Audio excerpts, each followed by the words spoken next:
Channel asibu tabiriba khwai prungpu taram nokchari ngasigi moroiba pausing pijari. Malem gi thakta maming leiraba theater personality Ratan Thiam nongakre. Ratan Thiam asi Indo-Naga ceasefire gi wahogda Padmasri Award andokhiba saknairaba miyoi amani mahakna laikidabada lamdam asigi miyam ikai khumnabo ulagli. Manipur da natana theater gi lamda malem gi lebak sin mathungna phawraba saknairaba writer amadi director oriba Ratan Thiam masagi anabo amana maram oiraga ngasi ahing nongjai matung pung ama makhairom tarakpada Regional Institute of Medical Science RIMS da laikidre masagi chahi 63 chukre mahaki loinabi machanupa ama amsung machanupi ani lehauri tongan ba matik mayai ni yomlaba theater personality asigi thawai yaudra hakchang adu ngasi ayuk Regional Institute of Medical Science tagi mahaki poknafam lamdam oriba samusung ukudalaiba chorus repertory theater da puraki mafam aduda han ngaidun leramba lekai gi amasung chorus ki artist mayamna mitki piga lunana oki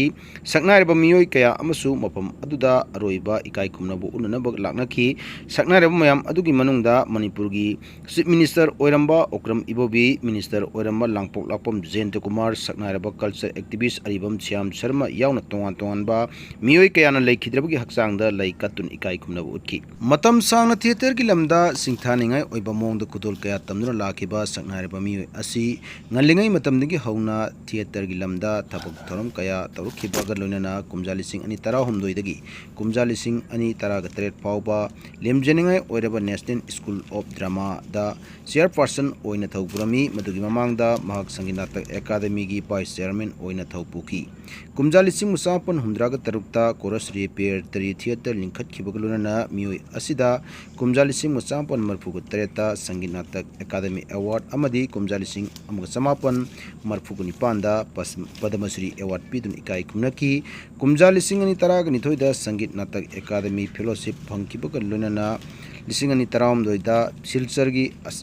Assam University na Honorary Doctor of Literature degree pidun ikai kumnakraba miyoini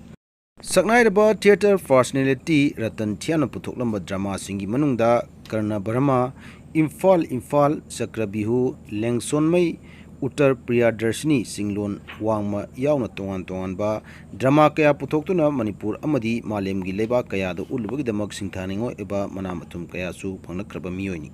matam amada BJP lengangna Indo-Naga ceasefire bu Manipur sin batungna chanhanlanaba honorapagi Mayokta horkiba miyam ihauda saknairaba theater personality Ratan Thiamna Padmasri Award handoktuna Manipur kayam yamna nungsibagi haibadu horokliba lamdam asigi miyamda uthokrabani wathok aduga mari lenana kumjali singani amagi July kunda mahakna India gi president thaba chirol amada Padmasri Award handokle haina khanganki India amasung NSN IM anigi marakta satnaba ceasefire gi kanglon sing amkhoi athingba leitana mapam punamakta chanhanlagani haina laukthrokiba thawong aduna Manipurda miyamna akanbi ehu horokpadagi miyamgi punchi chawna khudung thiba mayokna hanki lemjaningai orba Padmasri Award pu ikai khumnadaba natte adum oinamak miyamna thingnariba awabasing asi urubada tangai padana khongthang ama oina Padmasri Award handoknaba phirep laukibani adum oinamak theater gi lamda makha tana thabak tawduna miyamgi tawgal tawkiba misak amani haiduna mahakna panki client gi voter ID card sarubugi dama ukil ama phakre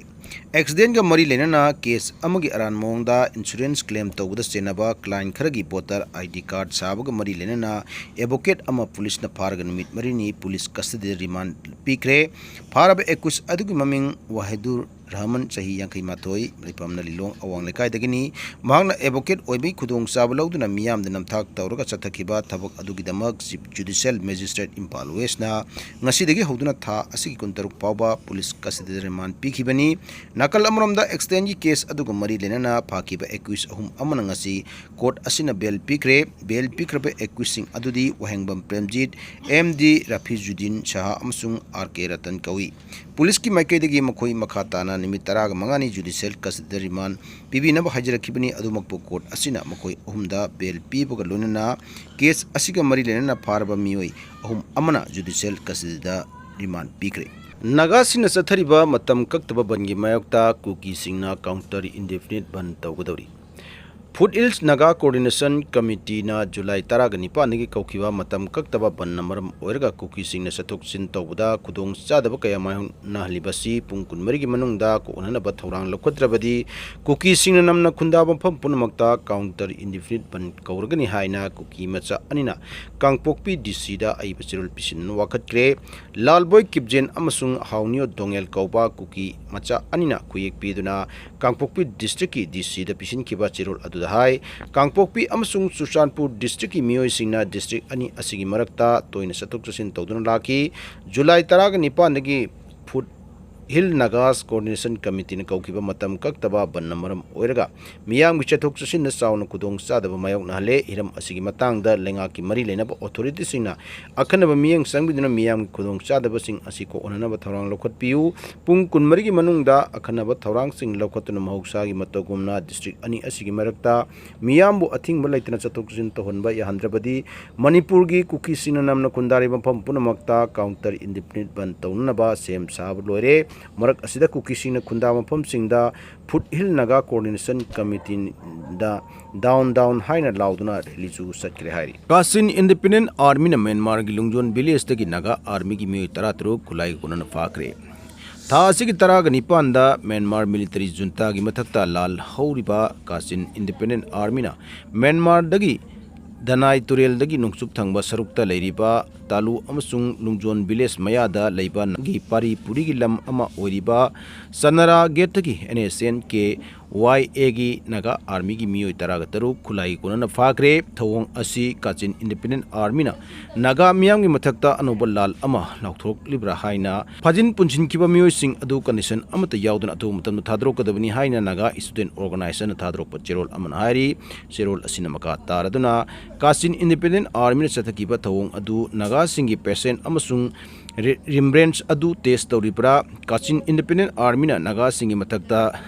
Kanaba haubugi thawong asi akan mamong da kandem tawi phajin khiba Naga Army sing adu makhoi dagi pha khiba khulai sing adu konona atu matamda condition amata yauduna thadrok kadabani kariguma phajin khiba Naga Army sing adugi mathakta khudong thiba thokpuna tragana thengthaba tawrabadi hakthengna ungkhanaba asi hena chawtoknaba honaba thawong amani haina law Kachin Independent Army na makha tara Naga singda asawa poknanabgi thawong sing chathragliba asina Naga sing amsung Kachin singi marakta santi amsung pamdaba thodok sing tholakpa tarabadi madugi daita punama Kachin singna pugadabani Naga singi dignity freedom amasung sovereignty da singnaba pirakhiba sing kaidawnungda khangduna leiroi Kachin singna makhuni chathakiba aranba thong sing adu sungthokani haibagi thajabadu lei makhogi miyoi singda e nai taba amasung namthak tawbagi thong sing asina kaidawngaidasu santi propang ngamloi hana phungdoli pau asina makhatana hai Myanmar da military queue chathagraba matung Naga civilian sing maru oina mahiroi coal mine worker employment amadi health care gi chathok chasin tawriba singdasu khudong chadaba kaya mayong nahli Myanmar da Kachin Independent Army amsung Naga singi marakta thoknindaba thokdo kaya thokliba asiga mari denana mamang sahida le dagi delegation ama takhet Naga village da chatuna Kachin Independent Army mukok thongba official singa unadana waraisin ama porokna bahonaki adubu lalolup asigi maike dagi madugi ayaba adu pirakhide July 19 adusu breaking point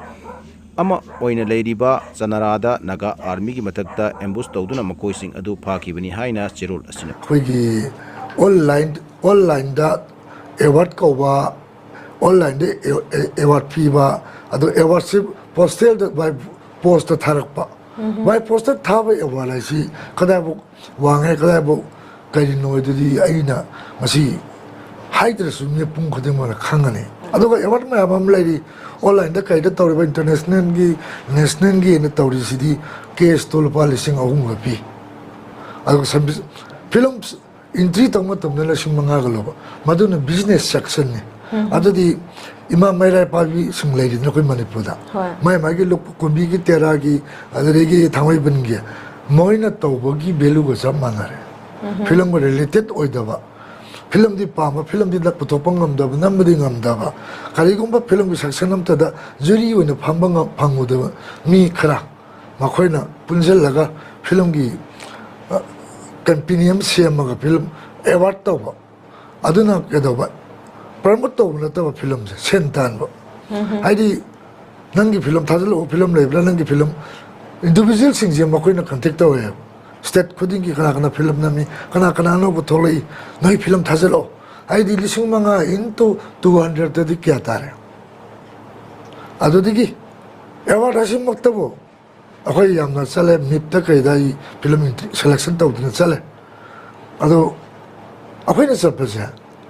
makoina loina moksi hospitality si moina piye leibhamgi chabhamgi flight up and flow gi loiting ado award kharadi isana chachaga dabne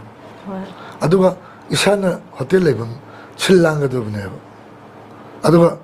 award to di pil ani sadi bigel ama momento ama ai dili simanga bigere film do entry to bada online da